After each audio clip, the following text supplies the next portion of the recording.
वर्तमान शासन नायक भगवान महावीर स्वामी की, श्रीमद संस्कृत संवर्धक आचार्य देव विद्यासागर जी महाराज की जय जय जय। परम पूज्य प्रमाणिक संत महामना मुनिराज प्रमासागर जी महाराज की,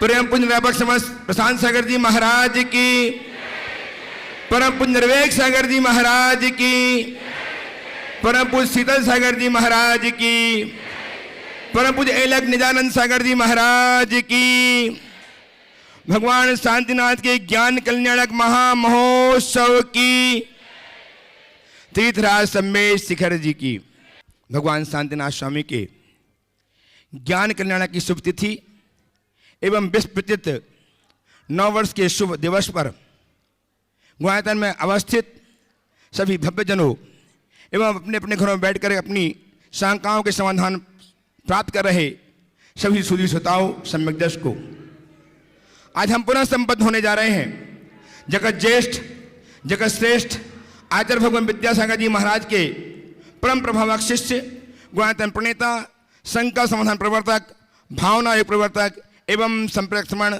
महामनुराज प्रमासागर जी महाराज के श्री चरणों से, जो अपनी वाणी मुखर वाणी के माध्यम से सारे देश को ऐसा संदेश दिया करते हैं जिसके माध्यम से अपनी दैनंदिनी को अपनी जीवन धारा को परिवर्तित करने में सफल हो पाते हैं।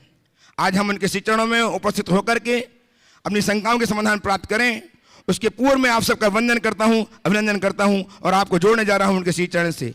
मैं चाहता हूं कि हम गुरुदेव के श्री चरण जुड़ें, उसके पूर्व हम उनके आशीष से लाभान्वित हों। अतः मेरे साथ उच्चारें, नमोस्तु महर्षि, नमोस्तु महर्षि, नमोस्तु महर्षि।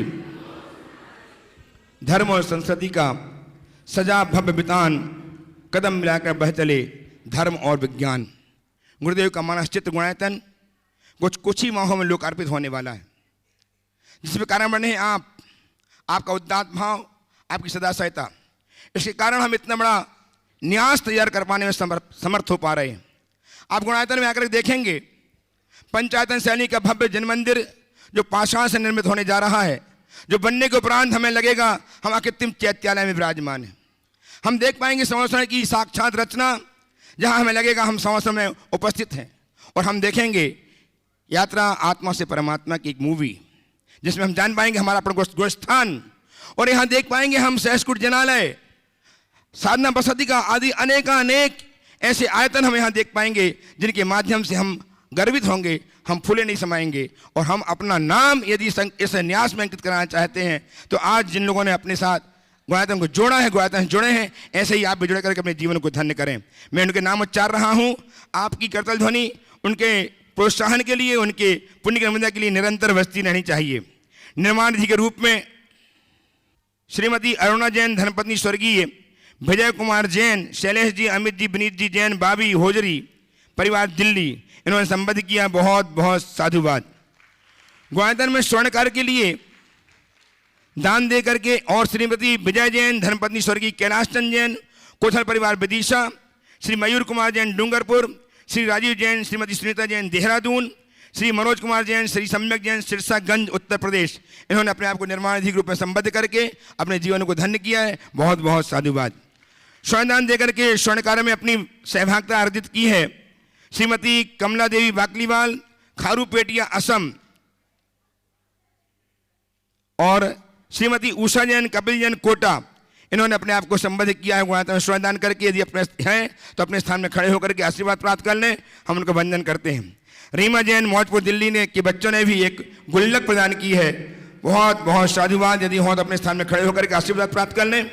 मैं सम्मान करना चाह रहा हूँ स्वर्गीय विमल कुमार जैन की स्मृति में श्रीमती उषा जैन, कपिल जैन, अंशु जैन, सौजन्या जैन, यशस्वी जैन कोटा ने जो संबद्ध हुए सूत्रधार के रूप में, यदि हैं तो शीघ्र से आ जाए मंच में, गुरुदेव का आशीर्वाद प्राप्त करें और उनका हम सम्मान करेंगे। हैं उपस्थित स्वर्गीय विमल कुमार की स्मृति में श्रीमती उषा जैन, कपिल जी, अंशु जी, सौजन्या जी, यशस्वी जैन कोटा, स्वर्गीय हैं उपस्थित हैं। आइए ऊपर आइए। गुरुदेव से आशीर्वाद प्राप्त कीजिए। उनका सम्मान करने के लिए सादर आमंत्रित हैं गुणायतन के CFO श्रीमान सुनील जी जैन, शीघ्रता से आ जाएं सम्मान करने के लिए। और इसी क्रम में स्वर्गीय श्री पवन जी जैन की स्मृति में श्रीमती रीना जैन, श्री दिव्यांश जैन, प्रहलाद चंद जैन, श्रीमती गुणमाला जैन टोंक राजस्थान है, तो आ जाएं, वो भी शीघ्रता से आ जाएं। टोंक राजस्थान से दिव्यांश जी, प्रहलाद चंद जी, गुणमाला जी आइएगा। नहीं, जिन्होंने निर्माण जी से अपने आप को प्रोन्नत किया है, श्रीमती प्रमोद कुमारी जैन, धर्मपत्नी स्वर्गीय हीरालाल जैन, दीप्ति कमल जैन, अंजना कल्पेश जैन कोटा आइएगा। गुरुदेव चरणों की अभिवंदना कीजिएगा, आशीर्वाद प्राप्त कीजिएगा। इन सम्मान करने के लिए सादर आमंत्रित कर रहा हूँ व्रती बहन शकुन दीदी एवं श्रीमती कीर्ति जैन, ट्रस्टी गुणायतन दिल्ली। आइए बहन जी, आप ऊपर वहीं से जाओ, वहीं से।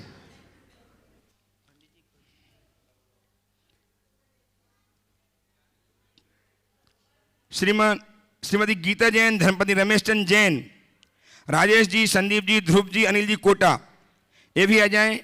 गुरुदेव चरणों की वंदना करें, आशीर्वाद प्राप्त करें। उनका सम्मान करने के लिए सादर आमंत्रित हैं गुणायतन के ट्रस्टी श्रीमान अरविंद जी, पायल जी जैन, हजारीबाग, सेठी हजारीबाग आ जाएं सम्मान करने के लिए। श्रीमान अरविंद जी, पायल जी जैन, सेठी हजारीबाग।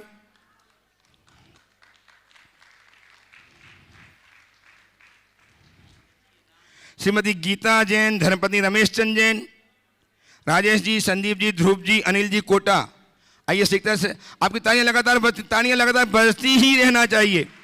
एक क्रम सम्मान का जब तक चलता है आपकी तालियां बजती रहें। और हम श्रीमती अरुणा जैन, धर्मपत्नी स्वर्गीय विजय कुमार जैन, शैलेश जी, अमित जी, विनीत जी, भाभी होजरी परिवार दिल्ली, इनका अभिनंदन करते हैं। ये उपस्थित नहीं है, इन्होंने अपने आप को सुधार ग्रुप संबद्ध किया, बहुत बहुत साधुवाद।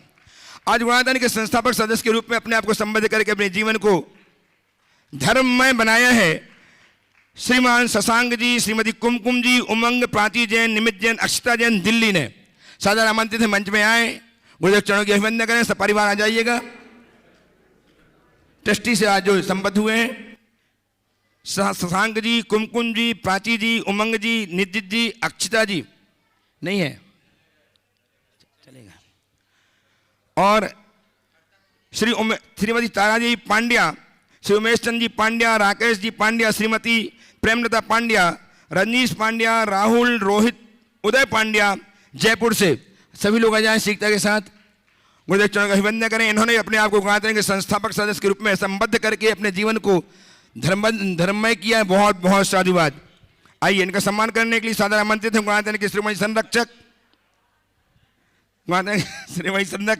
श्री अनिल जी, अमिता जी दुर्गापुर, श्रीमान विक्रम सेठी औरंगाबाद बंगाल मुर्शिदाबाद आ जाएं विक्रम जी सम्मान करने के लिए। शीघ्रता कीजिए, तालियां लगातार बजती रहें। संस्थापक सदस्य के रूप में जुड़ करके इन्होंने अपने जीवन को धन्य किया है। हम बहुत बहुत साधुवाद के साथ ये भावना भाते हैं कि एक दिन ऐसा है जब गुणायतन के शिरोमणि बन करके अपने जीवन को उन्नत करेंगे। तालियां इनके संबंध, इनके इस सत्कार के लिए। आइए, पूरा परिवार आ जाए और तैयार रहेंगे जिनका हम सम्मान करेंगे। वे अग्रिम पंक्ति किनारे आ जाए, मंच के किनारे आ जाए।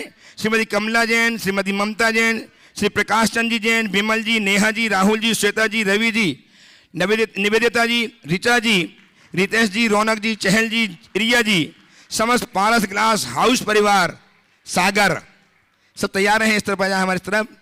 इन्होंने अपने आप को संबोधित किया गुणायतन के ट्रस्टी के रूप में। इनका सम्मान करने के लिए सादर आमंत्रित कर रहा हूं श्रीमान सुरेश जी, आशा जी विनायका, हजारीबाग ट्रस्टी गुणायतन, श्रीमान असित अर्चना जी बनाड़ा ट्रस्टी गुणायतन कोलकाता आ जाइए शीघ्रता से। आज इनका आ जाए असित जी, अर्चना जी बनाड़ा एक सम्मान करने के लिए। श्रीमान सुरेश जी विनायका, आशा जी विनायका, हजारीबाग ट्रस्टी गुणायतन दोनों ही परिवार सम्मान करने के लिए पहुंचे।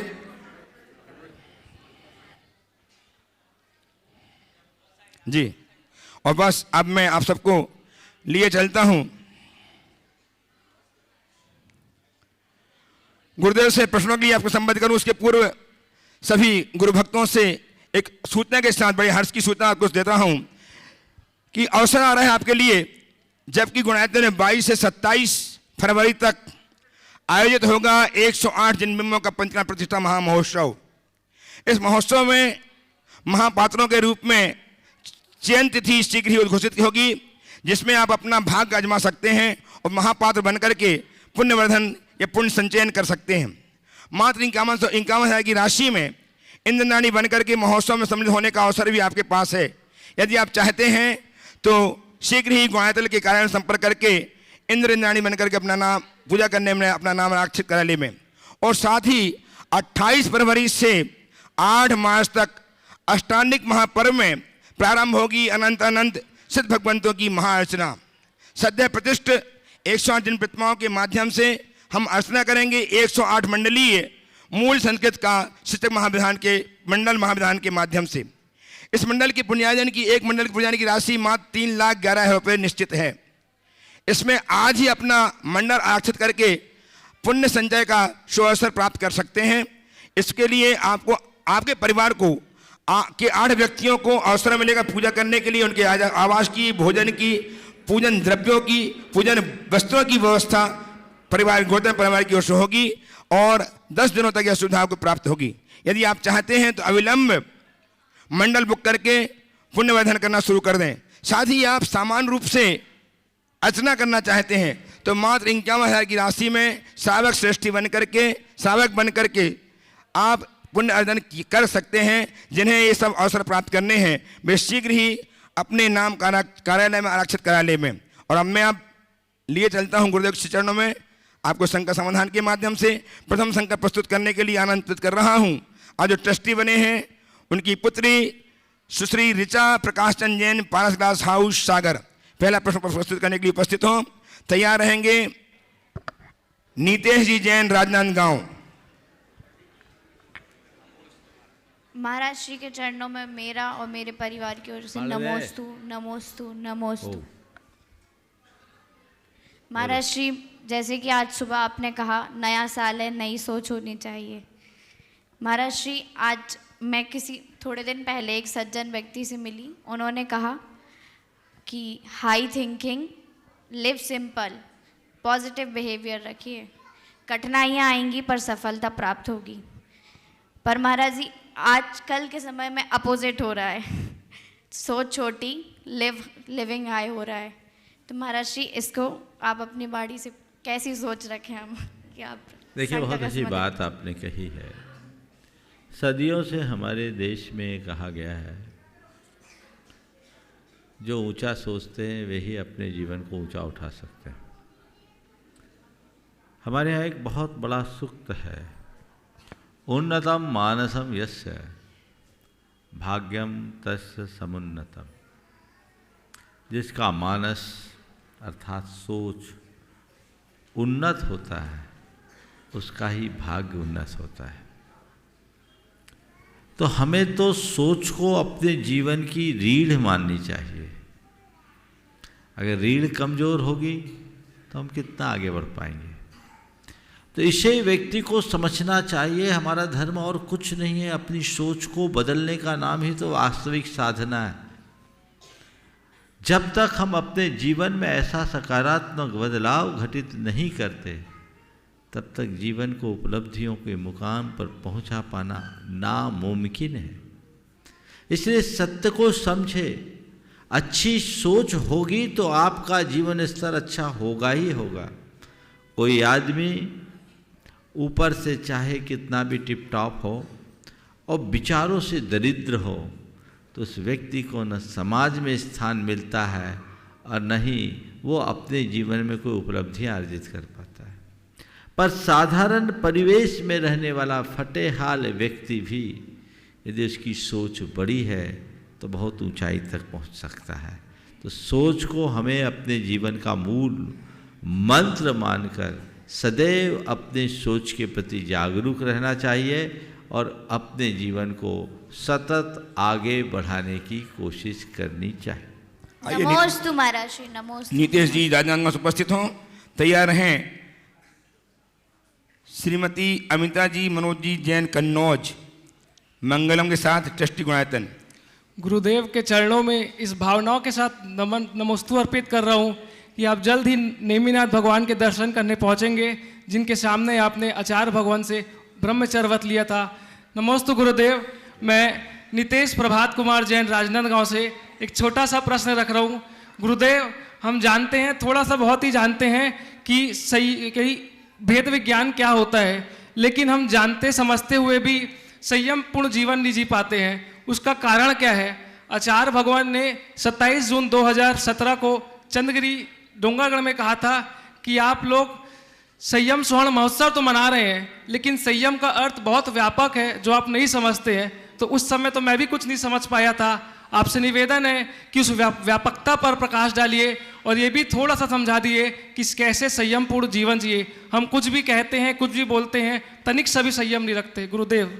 देखिए, बिल्कुल सही बात कही है। हम जानते तो हैं, पर फिर भी संयम मूलक जीवन नहीं जी पाते।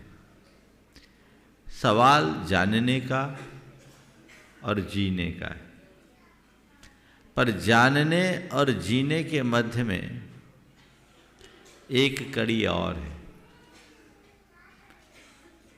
हम जानते हैं और जीना चाहते हैं, लेकिन केवल जानने से नहीं जिया जा सकता। जानने के साथ जागने की जरूरत है। क्या है? तो जानो, जागो, त्यागो, जियो। 4 हो गई बात। पहले जानो। संयम अपने आप घटता है यदि मनुष्य अपने आप को ठीक तरीके से जान ले। बौद्धिक स्तर पर पाया गया ज्ञान मनुष्य को आगे नहीं बढ़ाता। अंतस्तल से उत्पन्न ज्ञान मनुष्य को आगे बढ़ाता है। वो चेतना को जगा देता है। तो न केवल जानो, जानने के साथ जागो। मैं कौन हूं, मेरा क्या है, ये जानने के बाद मैं क्या कर रहा हूं, मुझे क्या करना चाहिए, ये समझ अंदर विकसित होती है। जो जागता है वो करणीय को अपनाता है और अकरणीय को त्यागता है, और वही सही अर्थों में संयम में जीवन जी पाता है। समझ गए? तो संयम बहुत व्यापक शब्द है, बिल्कुल सही है। व्यक्ति को हर स्तर पर संयम रखना चाहिए, पर मैं तुम्हें बिल्कुल सरलतम परिभाषा बता रहा हूँ संयम को कि जीवन को एक सही दिशा में नियोजित रखने का नाम संयम है।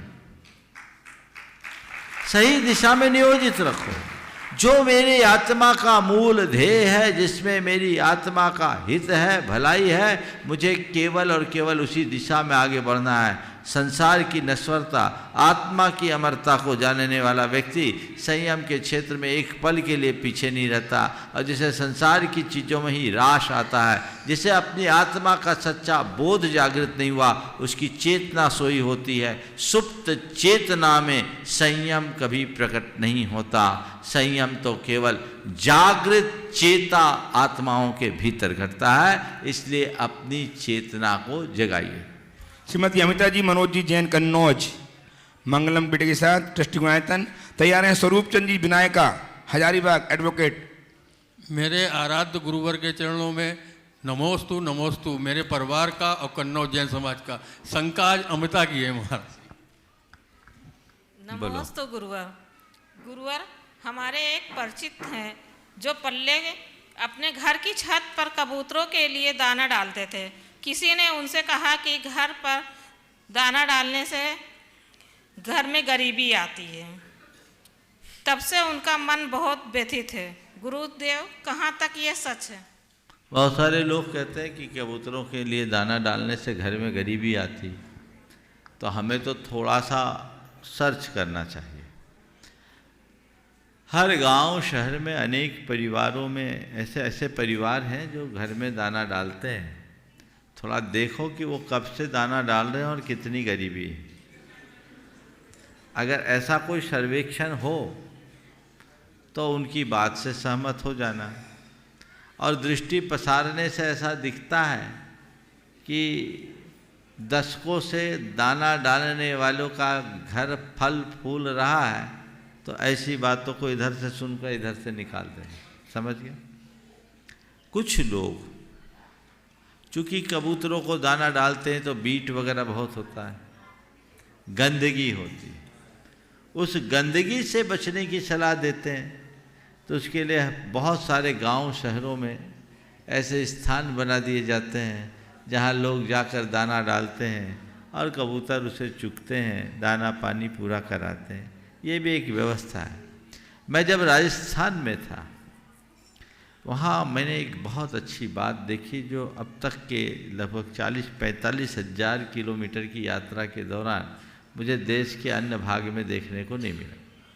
राजस्थान में खासकर शेखावाटी क्षेत्र में मुझे हर गांव में 3 चीज़ें देखने को मिली।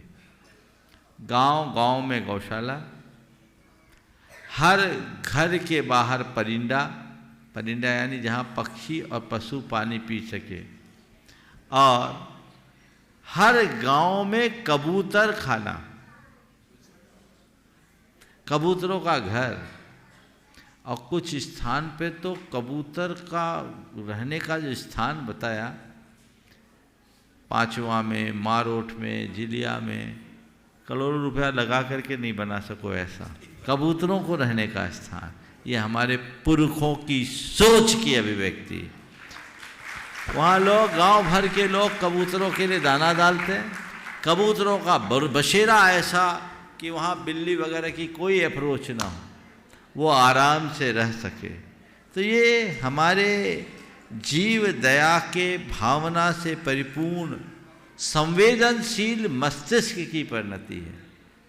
तो लोगों के हृदय में ये बातें रहती थी। तो यदि कोई ऐसा करता है, अच्छे काम का कभी बुरा फल नहीं मिलता।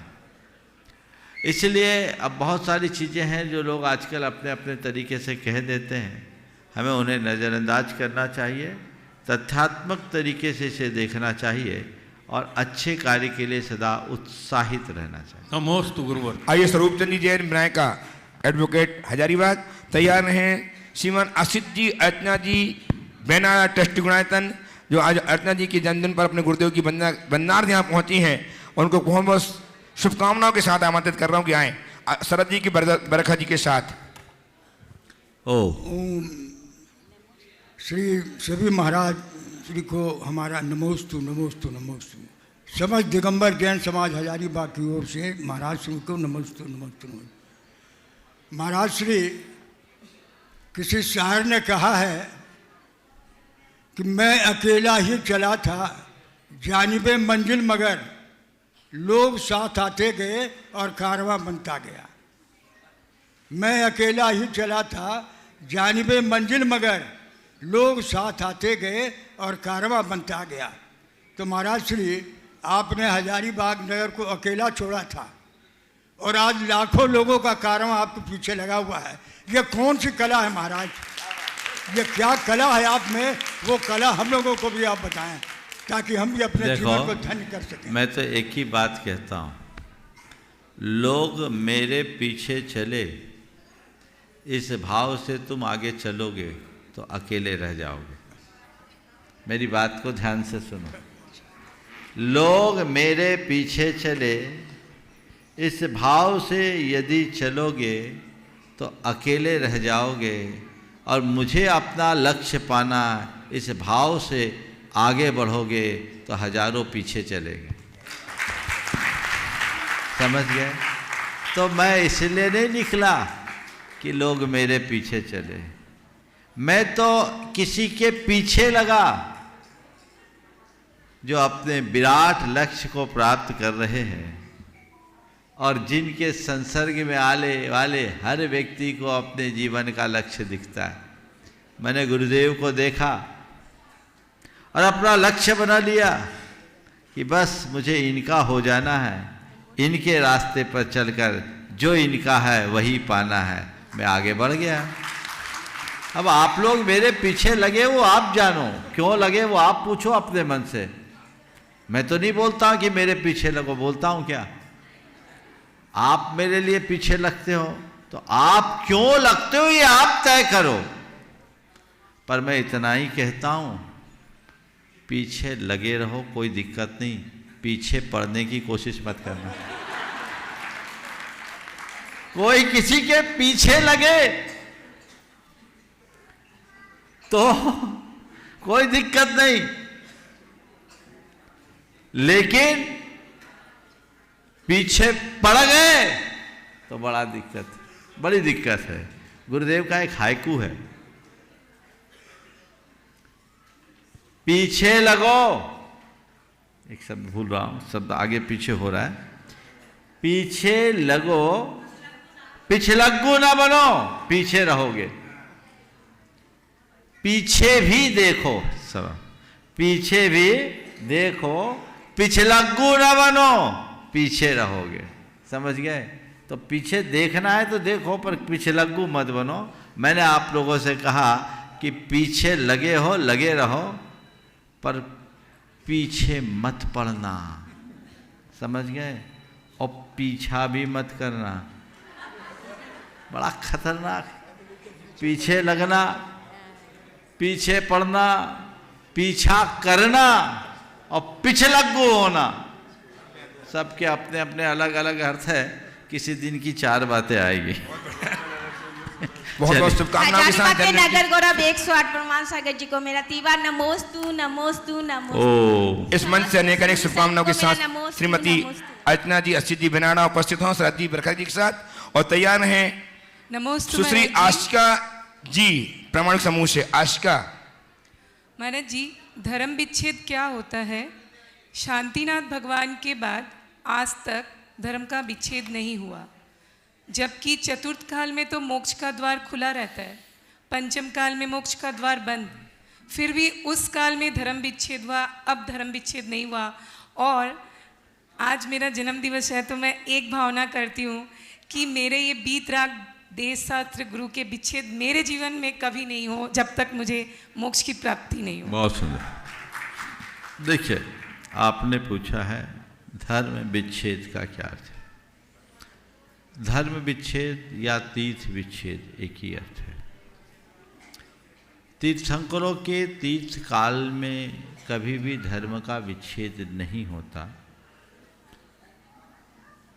पंचम काल के अंत समय तक धर्म की परंपरा, तीर्थ की परंपरा अविच्छिन्न रूप से चलती है, ये शाश्वत नियम।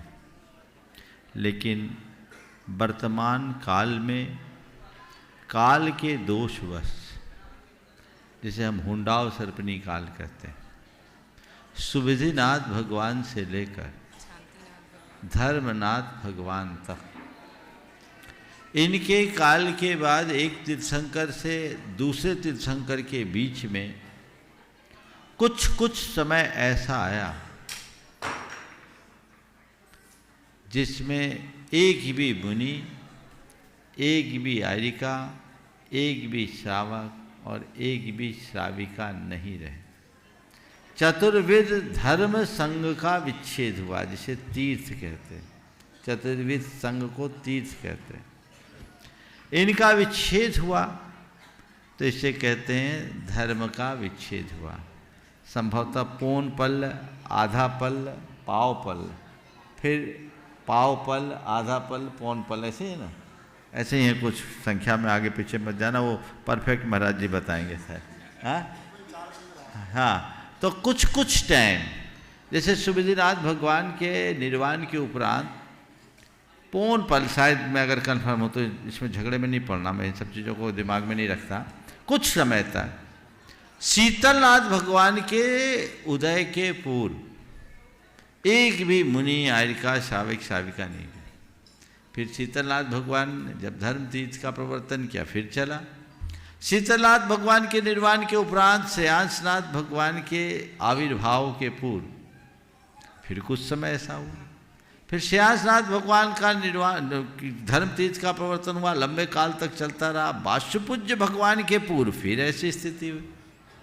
इसी तरह फिर विमलनाथ भगवान के पूर्व, फिर अनंतनाथ भगवान के पूर्व, फिर धर्मनाथ भगवान के पूर्व, फिर शांतिनाथ भगवान के पूर्व भी ऐसा रहा। समझ गए? तो थोड़ा थोड़ा कालखंड है, लेकिन शांतिनाथ भगवान के बाद से निर्बाध ये परंपरा चली आ रही। चलिए, नमोस्तु महाराज जी। उपस्थित हो, किसका बोलना? आस्था। आशिका जी, आज का जी उपस्थित हों, तैयार रहें। श्रीमान सुभाष चंद्र जी, प्रदीप जी, विक्रम जी सेठी, टेस्टी गुणायतन, औरंगाबाद। नमोस्तु गुरुवर। पूरे प्रामाणिक समूह के तरफ से नमोस्तु नमोस्तु नमोस्तु गुरुवर। गुरुवर, मेरा ये छोटा सा प्रश्न है कि हमारी जैन चर्या को देखकर, हमारे आचरण को देखकर जैनी व्यक्ति तुरंत समझ जाता है कि हम जैनी हैं। जैसे हम आलू प्याज लहसुन नहीं खाते, जैसे हम जीवों की विराधना नहीं करते, हमारी चर्या को देखकर, हमारी आचरण को देखकर आगे से आगे व्यवस्था कर देते हैं, हमें सपोर्ट और हमें हेल्प कर देते हैं। अपितु कभी कभी ऐसा हो जाता है कि जैनी व्यक्ति हमें पीछे खींचने की ओर कोशिश करता है। कभी कभी जैनी व्यक्ति हमें बोल देता है कि अरे आजकल हम ऐसा नहीं करते। तो ऐसी स्थिति में उन्हें कैसे समझाएं, मार्गदर्शन करें। देखो, बहुत अच्छी बात है। वे लोग बड़े भाग्यशाली लोग हैं जो अपनी चर्या को पवित्र बनाए हुए हैं और जिनकी चर्या की छाप उन लोगों के ऊपर अमिट रूप से पड़ती है जो जन्मना जैन नहीं है, उनसे प्रेरणा पाते हैं।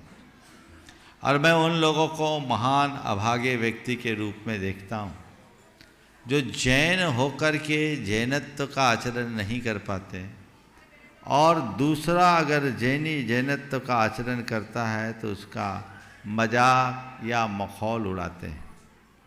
ऐसे लोग महान दुर्बुद्धि हैं, हतभागे हैं। ठेठ शब्दों में कह दूं तो करम फूटे हैं।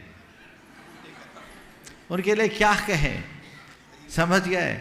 यदि कोई ऐसा कहता है तो आप उनको अत्यंत विनम्र और दृढ़ शब्दों में कहें,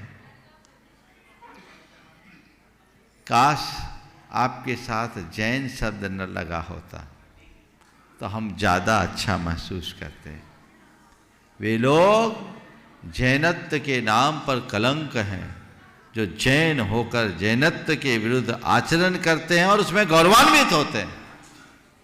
अपनी दुर्बलता के कारण कोई व्यक्ति कोई गलत कार्य करे तो वो फिर भी स्वीकारने योग्य हो सकता है, लेकिन पापाचरण करके गौरवान्वित होने वाले लोग महान अपराध करते हैं।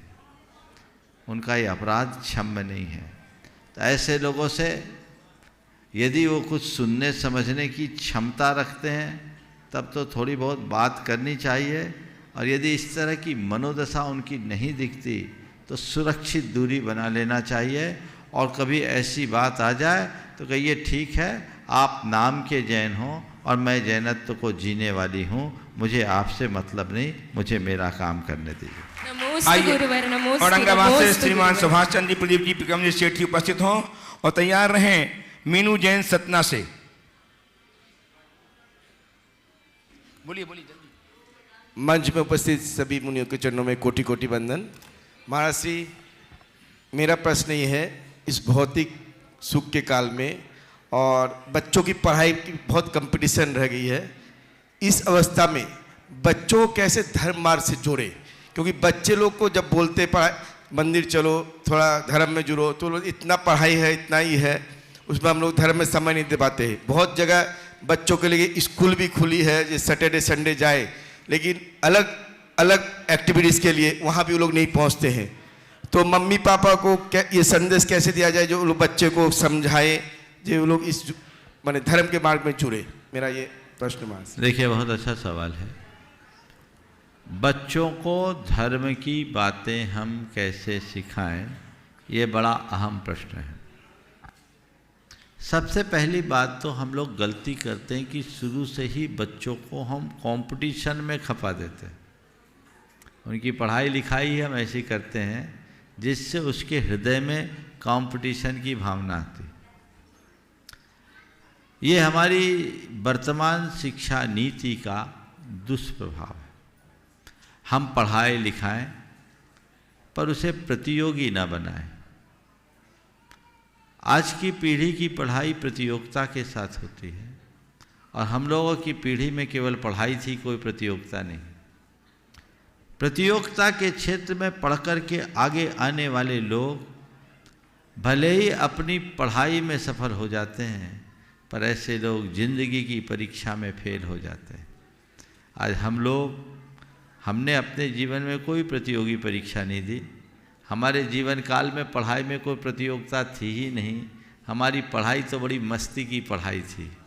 थोड़ा पढ़ करके बहुत कुछ ज्ञान पा लेते थे और हमें न केवल पढ़ाया जाता था अपितु बहुत कुछ सिखाया भी जाता था। मैं समझता हूँ मैं ही नहीं, मेरे पीढ़ी और मेरे कुछ बाद की पीढ़ी तक ये बात लागू होगी। मैं सही कह रहा हूँ कि नहीं कह रहा हूँ? तो क्या आज हमारे बौद्धिक और भावनात्मक विकास में कोई कमी रह गई? सोच बदलिए। सब एक अंधी दौड़ में दौड़े जा रहे हैं, तो वो चीजें फिर बाकी चीजों को प्रभावित करती है। जब हम प्रतियोगी के हिसाब से भेज देते हैं, आज तो बच्चों को नर्सरी में एडमिशन दिलाने के लिए इंटरव्यू देना पड़ता है। ये क्या फैशन हो गया? माँ बाप का बच्चा का भी आईक्यू टेस्ट करते हैं। तो क्या है उससे उस बच्चे के मन पर क्या प्रभाव पड़ेगा? और फिर जब हम उस तरफ देखते हैं तो सारी प्राथमिकताएं बदल जाती हैं। हमारी जब प्राथमिकताएं बदलती है तो फिर हम उनके धार्मिक आचरण, चर्या, क्रिया आदि को गौण करते हैं। हाँ, पढ़ने दो, इस पर प्रेशर है, इस पर प्रेशर है, तो सब गड़बड़ हो जाता है। तो मैं कहूँगा कि बच्चों के बचपने को सुरक्षित रखते हुए पढ़ाई की व्यवस्था करें और बचपन में उन्हें न केवल धर्म की क्रियाएं सिखाएं अपितु उनके हृदय में 4 बातें बिठाएं। सबसे पहली बात, पाप का डर। बड़े मनोवैज्ञानिक तरीके से कथा उपकथाओं के माध्यम से अभी प्रामाणिक पाठशाला में बहुत सारी ऐसी सामग्री हैं जिनसे आप बच्चों को टेक्नोलॉजी के साथ ये सब चीजें सिखा सकते हैं। दूसरी बात, संवेदनशीलता। अपने अतिरिक्त अन्य प्राणियों के प्रति उनके हृदय में संवेदना जगाएं। तीसरी बात, अपने धर्म का गौरव। क्या है मेरा धर्म, उस धर्म की महिमा का बोध, उसका गौरव उनके अंदर कूट कूट कर भर दीजिए। और फिर माता पिता के ऋण कितना होता है, माता पिता के प्रति कर्तव्य क्या होता है, परिवार के प्रति दायित्व क्या होता है। यदि ये बातें हम अच्छे से सिखा देंगे तो फिर बच्चों को ज़्यादा कुछ कहने की ज़रूरत नहीं होगी, वो खुद अपनी प्रेरणा से आगे बढ़ पाएंगे। नमोस्तु महाराज श्री। समस्त मुनि संघ को पूरे परिवार की तरफ से, सतना समाज की तरफ से बारंबार नमोस्तु। महाराज श्री, हमारा प्रश्न जो अभी आपने समाधान दिया है उससे संबंधित था। बच्चों को अपन बाहर भेजते हैं उच्च शिक्षा के लिए, लेकिन वहाँ उस तरह का माहौल रहता नहीं है। बहुत मुश्किल से बच पाते हैं बच्चे। और अगर उच्च शिक्षा के लिए अगर नहीं भेज पाएँ तो वो भी समाधान नहीं मिलता है। ओम, हाँ बोलिए। यदि बच्चे को बाहर भेजते हैं तो उनको वो माहौल नहीं मिलता है जैसा चाहिए होता है, जैसा परिवार का माहौल रहता है। बच्चे बहुत परेशान रहते हैं। और अगर नहीं भेजते हैं तो उनकी आगे की परवरिश उस तरह की नहीं हो पाती है जैसी समाज में चल रही है आज। देखिए, ये मेरी दृष्टि में भ्रांत धारणा है कि बच्चे बाहर जाकर पढ़ेंगे तभी अच्छा पढ़ पाएंगे। मैं तो ये कहूँगा बच्चे मन लगाकर पढ़ेंगे तभी अच्छा बन पाएंगे। नमस्ते। बाहर जाना तो अब एक फैशन बन गया है और मैं यही मानता हूँ जिसका बच्चा बाहर जाता वो घर का नहीं रह पाता। जिन ने अपने बच्चों को बाहर पढ़ाया है उनको देख लो, लाखों करोड़ों का व्यापार व्यवसाय जमा हुआ, बेटा साथ नहीं रह पाया, कोई रेयर ही रह रहे हैं। और वहाँ जाने के बाद की कहानी सबको पता है। मैं बाहर उच्च शिक्षा का निषेध नहीं करता, लेकिन कुछ दिन माँ बाप के साथ तो रह ले। अब तो बच्चों को बहुत छोटेपन से ही भेजने लगते हैं। अगर भेजे तो ऐसी जगह भेजे जैसी प्रतिभा स्थली है, जहाँ सारे संस्कार और संरक्षण है। बाकी आज का वातावरण बहुत अच्छा नहीं है। हमें अंधानुकरण से बचना चाहिए। बच्चों को कम से कम अपने माँ बाप के साथ 10वीं 12वीं तक का समय तो बिताने का अवसर मिलना ही चाहिए। और उस शिक्षा के लिए जब कोई अच्छे विकल्प उपलब्ध ना हो तभी बाहर भेजने की बात सोचनी चाहिए। क्योंकि आजकल लगभग पढ़ाई का स्तर सब जगह सामान्य हो गया है। और आपको बताऊं, जितने भी IAS बनते हैं ना, आप देख लीजिए, उनमें शहर के ज़्यादा होते कि गांव के, तो आप समझ लीजिए। चलिए, इस मंच से अनेक अनेक शुभकामनाओं के साथ, जन्मदिन की अनेक अनेक शुभकामनाओं के साथ आमंत्रित कर रहा हूं गोयतन के ट्रस्टी श्रीमान अरविंद जी पायल जी को, अपने बेटे लब्धि और पुरु के साथ, जो हजारीबाग से हैं और जिन्हें गौरव प्राप्त है परम पूज्य गुरुदेव के गृहस्थ जीवन के भाई भाभी होने का। तैयार रहें श्रीमान अनिल जी, अमिता जी सेठी, अमिता जी जैन, श्रीमती शिक्षक गायतन दुर्गापुर। नमोस्तु महाराज जी, मेरा प्रश्न यह है कि हमें सक्सेस पाने के लिए फेलियर पाना ज़रूरी है और इम्पॉर्टेंट भी है, पर महाराज जी आजकल के टाइम पे कोई भी फेलियर एक्सेप्ट करना नहीं चाहता और रिजेक्शन भी। तो महाराज जी हम ऐसा क्या करें कि हम वो एक्सेप्ट करके अपनी ज़िंदगी में आगे बढ़ें? बहुत अच्छी बात कही है। सक्सेस पाने के लिए फेलियर होना ज़रूरी है, पर आजकल लोग फेलियर को एक्सेप्ट नहीं कर पाते और इस कारण से वो सक्सेस भी ठीक तरीके से नहीं होते। पूछा है ऐसा क्या करें कि फेलियर को हम एक्सेप्ट कर लें। पहली बात तो ये है कि सक्सेस के अर्थ को ठीक तरीके से समझना चाहिए। प्रायः लोग सक्सेस के प्रति एक भ्रांत धारणा बनाए बैठे हैं। लोगों की नज़र में सफलता का अर्थ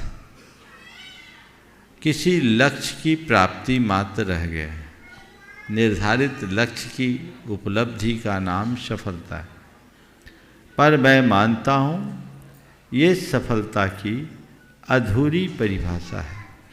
किसी निर्धारित लक्ष्य को प्राप्त कर लेने मात्र का नाम सफलता नहीं है। उद्देश्य की पूर्ति का नाम सफलता है। मेरे उद्देश्य की जिसमें पूर्ति हो वही मेरी सफलता है। जब व्यक्ति इस बात को सामने रखकर चलेगा तो फेलियर का तो सवाल ही नहीं आएगा। जैसे मैं तुम्हें केंद्र बना करके सवाल करता हूँ, तुम नीट क्वालिफाई करना चाहती हो, है ना? नीट में कितने बच्चे बैठते हैं? कितने बैठते होंगे? 1 लाख से ज़्यादा। हाँ, 1 लाख से ज़्यादा ही। 1 लाख की और ज़्यादा? और ज़्यादा। हाँ, और ज़्यादा। 2 लाख। सिलेक्शन कितने का होता है? 2 लाख में सीट कितने होते हैं? 10,000 के समथिंग हो गए। कितने? हाँ, गवर्नमेंट में 2,000, 5,000, 5,000 प्राइवेट मान ले, सब मिला के 10,000। अब 5,000 10,000 जो भी, हम चलो थोड़ी उदारता दिखा देते हैं, 10,000, तो 10,000 तो सक्सेस हो गए। शेष 1,90,000 को फेलियर क्यों मानोगे? ये तो उसी दिन तय था कि इस परीक्षा में केवल 5 या 10 जो सीट है उतने ही लोगों को अवसर मिलेगा, बाकी लोगों को नहीं मिलेगा। अरे मुझे तो निकालना, इसी उम्मीद से बढ़ना चाहिए, पर पहले से तय है सीट तो इतने को ही मिलनी है, बाकी को तो नहीं मिलेगी। जिनको मिल गई वे तो कह रहे हैं हम सक्सेस, और जिनको नहीं मिली अरे हम तो फेल हो गए। ये फेलियर, वो डिप्रेशन में चले जाते, एक्सेप्ट नहीं करते। अरे भाई, इस क्षेत्र को चुनने के पहले ही दिन तुम्हें ये तय कर लेना था कि सक्सेस क्या है, फेलियर क्या है ना? तो हम ठीक है डॉक्टर नहीं बने, मेडिकल में मेरा अगर सिलेक्शन नहीं हुआ, हमने नीट क्वालिफाई नहीं किया, तो कोई दिक्कत नहीं। कोई ज़रूरी है कि जो डॉक्टर बनता वही जीवन में सफल होता है? हम डॉक्टर नहीं बने न सही, हम कुछ और दूसरे क्षेत्र में चलेंगे और आगे बढ़ेंगे।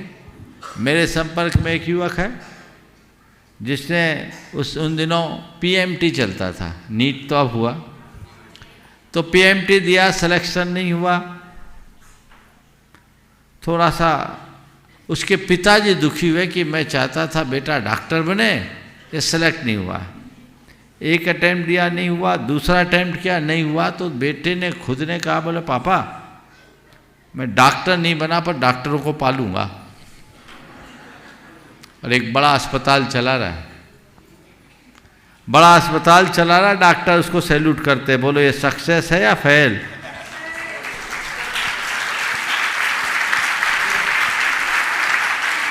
बोलो, दृष्टि बदलिए। हम सफलता और विफलता के अर्थ को जब तक ठीक तरीके से नहीं समझेंगे तब तक ये सारी दुविधाएं बनी रहेगी। और यही लोगों को परेशान करते, इसी के कारण जो प्रेशर होता है माइंड में, बच्चे सुसाइड करते हैं। कोटा में हर साल कितने बच्चे और बच्चियां सुसाइड करती, हिल जाता है मन। प्रेशर, फैमिली का प्रेशर, स्कूल का, इंस्टीट्यूट का, पढ़ाई का, पूरे वातावरण का प्रेशर। क्यों? हमें हर संभावना को देखना चाहिए और उसी अनुरूप अपने जीवन का लक्ष्य सुनिश्चित करके आगे बढ़ना चाहिए। ठीक है, चलिए। किसका नाम बुलाया तुमने? उपस्थित श्रीमान अनिल जी, अमिता जी, जैन, दुर्गापुर श्रवण शिक्षक गुणायतन। तैयार है श्रीमान राकेश जी, तारा देवी, उमेश चंद जी, पांड्या परिवार, जो आज ट्रस्टी ग्रुप में संबद्ध हुए गुणायतन से, जयपुर से। मंच पर आसीन सभी गुरुदेव के चरणों में नमोस्तु नमोस्तु नमोस्तु। गुरुदेव, आज के आधुनिक युग में बहुत सरल हो गया है कि कर्ज लेना बहुत सरल हो गया है, मगर उसकी किश्तें चुकाना उतना ही मुश्किल हो जाता है। उसी तरह हम संबंध तो बना लेते हैं, संबंध बनाना जितना आसान है उसको निर्वाह करना उतना ही मुश्किल हो जाता है। तो गुरुदेव, क्या हमें उसमें दोष नहीं लगता कि हम फेसबुक के माध्यम से, इंस्टाग्राम के माध्यम से या और माध्यम से, व्हाट्सएप के माध्यम से या आसपास के जीवन में संबंध हम बहुत बना लेते हैं, तुरंत फ़ोन का आदान प्रदान, तुम मेरे घर आना या कुछ भी, तो क्या उसमें हमें दोष नहीं लगता? क्योंकि हम उसको फिर निभा नहीं पाते हैं। तो ऐसे में हमें किस तरह का संयम रखना चाहिए? देखिए, बहुत ही गंभीर बात आपने उपस्थित की है। संबंध बनाना बड़ा आसान है, निभाना कठिन, ये बहुत बड़ी सच्चाई। संबंध बनाना चाहिए और संबंध बनाने के साथ साथ निभाना भी चाहिए, पर इन दोनों के साथ पहले ये तय करना चाहिए कि किससे संबंध बनाना है और कितना या कैसा संबंध बनाना है। आजकल के सोशल मीडिया के कारण लोगों का अवांछित लोगों से भी संबंध बनने लगा है, और वह संबंध हमारे जीवन की व्यवस्था को छिन्न भिन्न करता है। हमें ऐसे संबंधों से बचना चाहिए, सावधानी रखनी चाहिए, देखना और समझने की कोशिश करनी चाहिए कि वो व्यक्ति जिससे हम अपना संबंध बनाने जा रहे हैं, संबंध बनाने लायक है भी या नहीं। जब तक इन बातों को हम ध्यान में नहीं रखते तब तक कोई लाभ नहीं होता। नमोस्तु गुरुदेव, नमोस्तु नमोस्तु। पांड्या परिवार जयपुर से उपस्थित हों। तैयार हैं श्रीमान सुरेश जी, आशा जी, विनायका, हजारीबाग ट्रस्टी गुणायतन। ओ जल्दी कीजिए, बोलिए। बस, हाँ हाँ बोलिए। आचार्य श्री के चरणों में मेरा जयपुर से आए पूरे पांड्या परिवार की तरफ से त्रिबार नमोस्तु नमोस्तु नमोस्तु। आचार्य श्री, आचार्य श्री नहीं, महाराज श्री। महाराज, बोलो। क्षमा करें। हाँ बोलो बोलो। जब भी कोई हमारे जीवन में कोई संकट आने वाला हो तो मन हमारा शुरू से सुबह से ही बेचैन होने लग जाता है, और जब किसी खुशखबरी आने वाली हो तो हमें आभास होने लगता है कि आज कुछ अच्छा होने वाला है मेरी ज़िंदगी में। तात्पर्य ये कि हमें प्रकृति द्वारा या मन के द्वारा हमें आभास हो जाता है कि आज अच्छा है बुरे का आभास हो जाता है। लेकिन महाराज श्री, मेरा ये पूछना चाहती हूँ कि जब हमारी आयु कब कब बंध रही है, हमें बिल्कुल न तो हमारी आत्मा आभास कराती है न कोई प्रकृति आभास कराती है, तो कुछ ऐसा बताइए नहीं कि हमें पता लग जाए कि हमारी आयु कब बंद हो रही है। मैं बता दे रहा मैं बताए दे रहा हूँ, प्रत्येक व्यक्ति की आयु 24 घंटे के भीतर बनती है।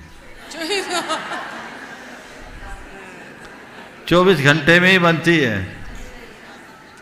अब 24 घंटे सावधान हो जाओ, कुछ नहीं करना है, ज़्यादा थोड़ी कुछ करना है। हमने आपको बता दिया आयु जीवन में बंधेगी, एक ही बार बंधेगी और किसी भी 24 घंटे के ड्यूरेशन में बंधेगी। इसलिए बचना है तो 24 घंटे चौकन्ने रहो। चौकन्ने तो मात्र 24 घंटे चौकन्ना रहना है, ज़्यादा नहीं रहना। जिंदगी भर चौकन्ना रहने की जरूरत नहीं है। क्या करना है? बजाओ जोर से।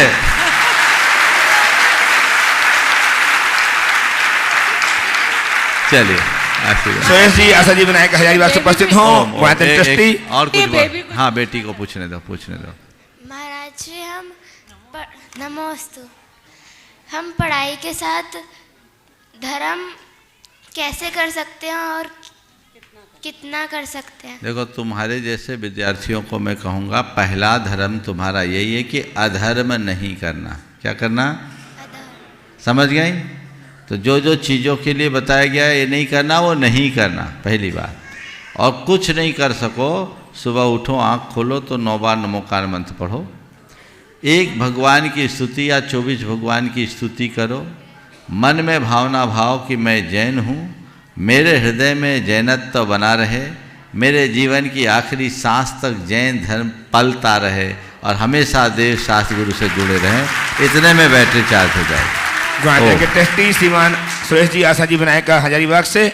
और अंतिम प्रश्न लेकर सभा से आएंगे बस आखिरी श्रीमान नहीं। रितेश जी चौधरी महाराज जी आएंगे। रितेश जी चौधरी बाबई से। ओम मंचासीन सारे मुनि राजों के चरणों में मेरा नमोस्तु नमोस्तु नमोस्तु। हाँ, छोटा सा सवाल जल्दी से।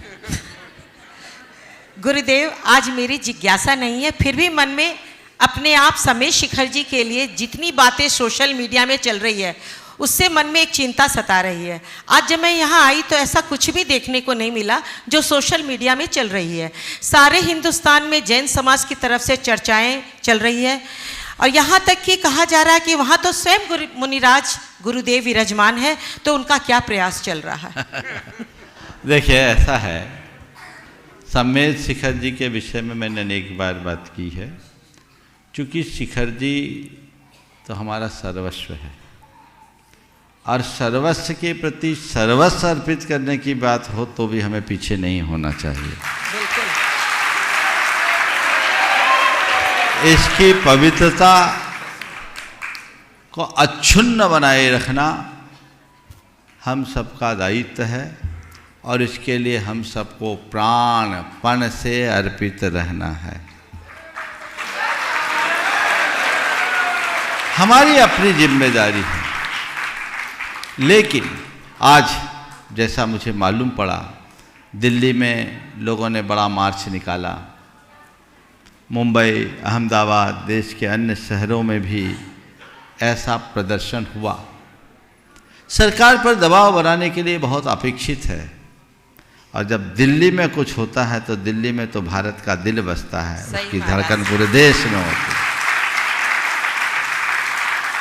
ये मार्च निकाला, पर मैं सोचता हूँ ये हम सबका दुर्भाग्य है कि अपने तीर्थ की रक्षा के लिए हमें सड़कों पर निकलना पड़ रहा है। इसकी तो ज़रूरत ही नहीं पड़नी चाहिए। सरकारों से बातचीत चल रही है, पर बात बिल्कुल सही है, जब तक बात पुख्ता ना हो जाए तब तक सरकारों का भरोसा करना ठीक नहीं।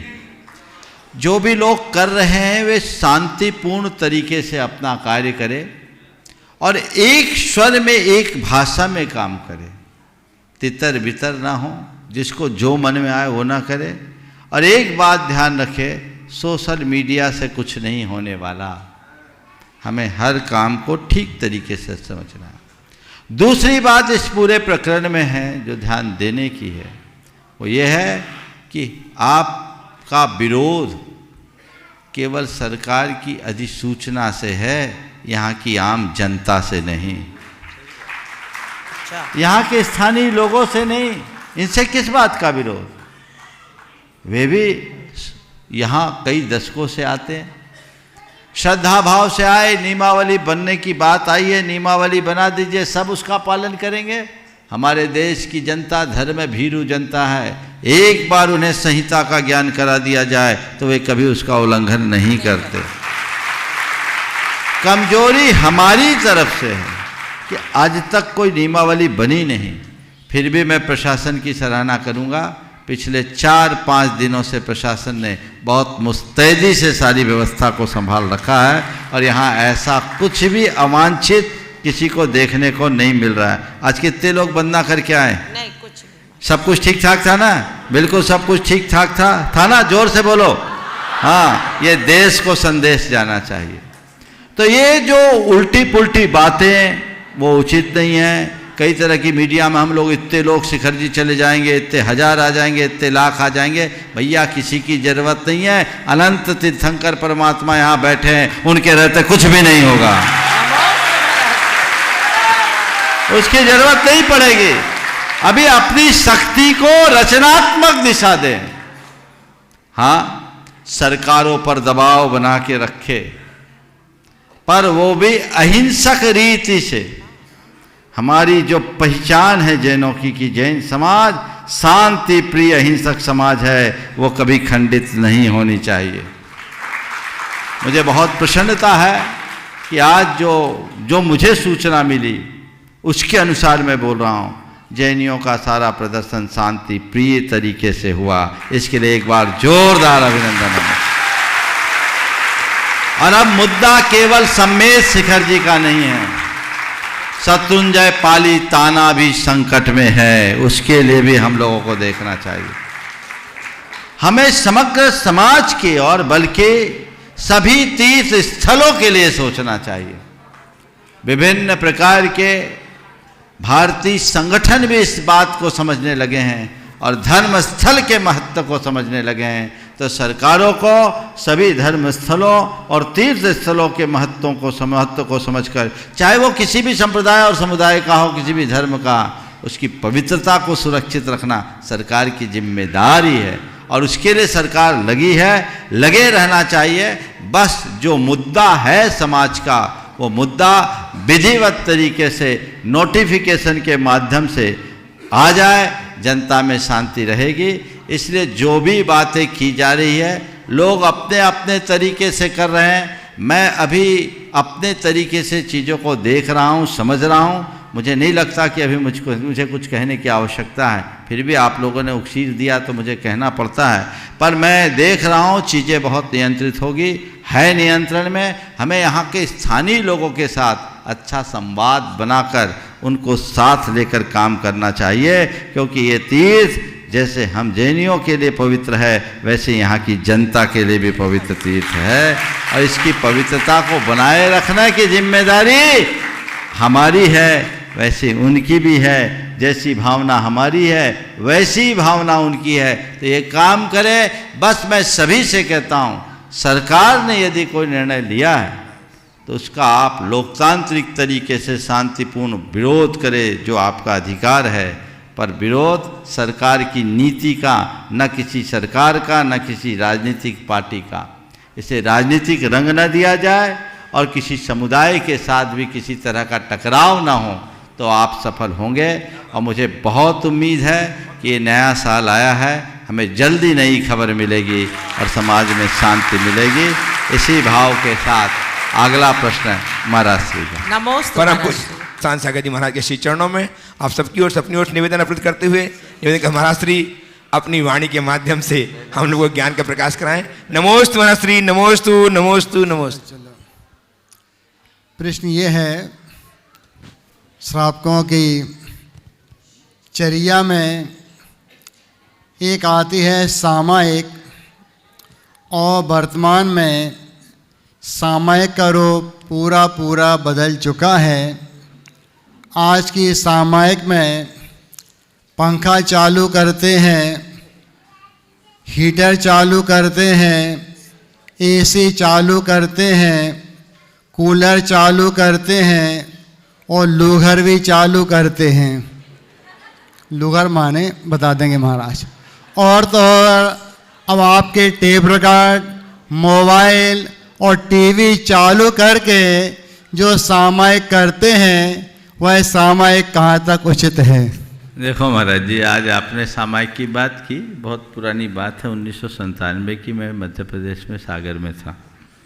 एक बच्चा था छोटा सा, रोज़ आके बैठता था। एक दिन वो अकेले आ गया। हम बोले क्या बात है, आज तुम अकेले आया? बोले नहीं, दादी के साथ है। बोले दादी कहाँ है? बोले सामायिक कर रही। आहार के बाद की बात है, लगभग 12 बज गए। सामायिक कर रही। सामायिक क्या होता है? बोले मंदिर में सामायिक कर। मेरे सामायिक क्या होता है? बोले महाराज मैं बताता हूँ। तो मेरे साथ एक व्यक्ति बैठा था। बोले अंकल आप अपना दुपट्टा दीजिएगा। दुपट्टा ले लिया, दुपट्टा से मुंह ढक के ऐसे बैठा, और बैठने के बाद बस ऐसे बैठा और 1 मिनट भी नहीं हुआ,